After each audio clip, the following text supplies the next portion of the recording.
All right, let's rock another type of area problem. In this very common problem, we're going to find how to find the area of two regions, where what happens is one curve is on top to start and then switches and becomes the bottom curve after a little while. So here what you see is we want the area bounded between these two curves. Now there's two parts to that. There's this area here and then this area here. And you'll notice that minus x squared plus x, this curve, and so that's g of x, I'll write that here, and f of x, the cubic function, this one right here, they switch roles. So to start out, f of x is on top. So if I draw on a representative rectangle here like that, we see that it's f on top, g on the bottom. But if I put a rectangle here in this region, we see that g's on top and f's on the bottom. Okay, so how do we deal with that? Well, we need to figure out the points of intersection, right, where these things intersect, not just based on looking at the graph, though the graph's going to help a bit. But we also need to figure out what our integrals are going to be. So let's start out with that. So we need two integrals. So basically, the area of the first rectangle is going to be f of x minus g of x dx. And that would be the height times the width, dx, of the rectangle from, and then we'll find the bounds in a second. Plus, now we need to do a second integral because now in this one, our upper curve is g and our lower curve is f. What will happen is if you just keep everything f minus g, you're going to end up with a negative area here because you'll end up with a higher y value on the, well, g side here. And that would give you a negative area. That would take away from the area. We don't want that, right? So we need to make sure that we have the top curve minus the bottom curve. So we need to switch things up. And again, we'll figure out what the bounds are shortly. So that's top minus the bottom curve. We need to figure out what our starting x value is and ending x value. That's going to be here to here. And then this to this will be here to there. All right, so what we do is we set f and g equal to each other. So that's going to be x cubed plus x squared minus 2x is equal to minus x squared plus x. And we solve that out, right? We set them equal. That'll find us our 3 points of intersection. I add x squared to both sides. I get x cubed plus 2x squared. I subtract x. We'll get minus 3x is equal to 0. Factor out the GCF. So that's going to be x times x squared plus 2x minus 3. A little bit more factoring. Pretty sweet stuff happens here. We get x times, we'll get x and then we'll get, I believe, plus 3 minus 1 equal to 0. So your three zeros are x equals 0, negative 3 from this, and x equals 1. Sure enough, 1, 0, negative 3. It fits with the graph. So what are our bounds? Well, f is the top curve from negative 3 to 0. So that's negative 3 to 0.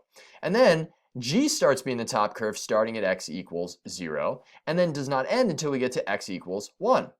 There we have it. So now we're going to be adding those two integrals together, adding this area plus that area. Let's do this. So that's it. That's the new part. The rest of this is just a Herculean amount of integration. Here we go. So my first integral is negative 3. I'm going to do f minus g of x. Well, that's this minus that. X cubed remains. X squared minus a minus x squared is plus 2x squared. And then minus 2x minus x is minus 3x dx. And I don't know why I wrote a negative 3 right here. I have no idea. That's going to be negative 3 down there to 0. And then we're going to add that to the integral from 0 to 1 of g minus f. So now minus x squared plus x minus this. That'll give me a minus x cubed. Minus x squared is minus 2x squared. And x minus a minus 2x is plus 3x. It's the reverse of this, which makes sense because we're subtracting it the other way. And now we just integrate. Just kind of keep your head on a swivel, make sure that we're accurate. The integral of this is x to the 4th over 4. Plus, this will be 2/3 x cubed. Minus 3/2 x squared. Oh, it's gross.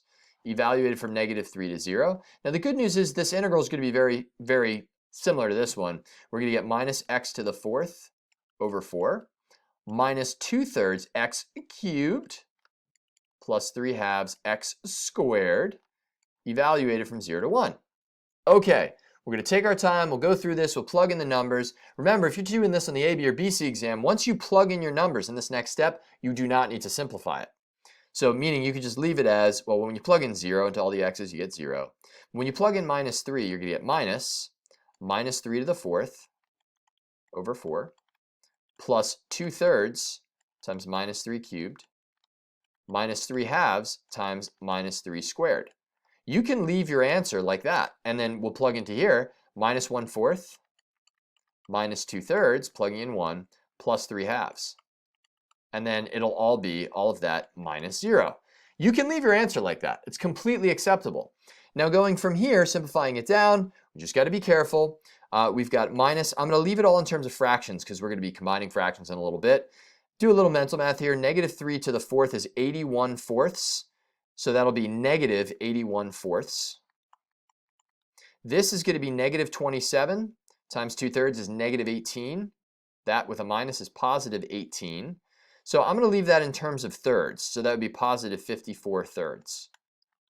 This is going to be negative 27 times a positive 9. Negative 3 squared, positive 9, negative 27 halves, positive 27 halves.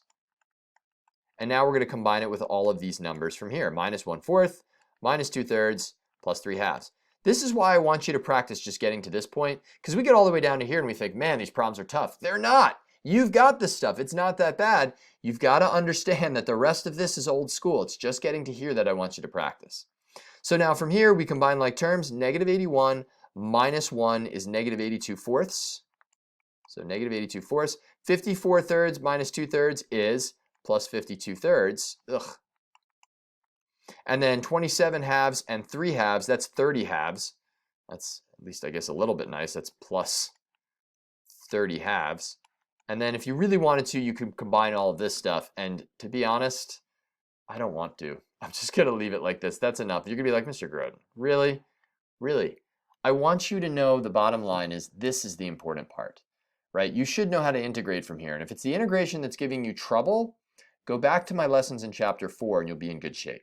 All right, we'll end it there. Job well done.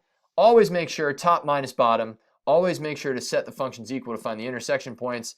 And then very simply add up the two areas here so that you get the total area. Peace.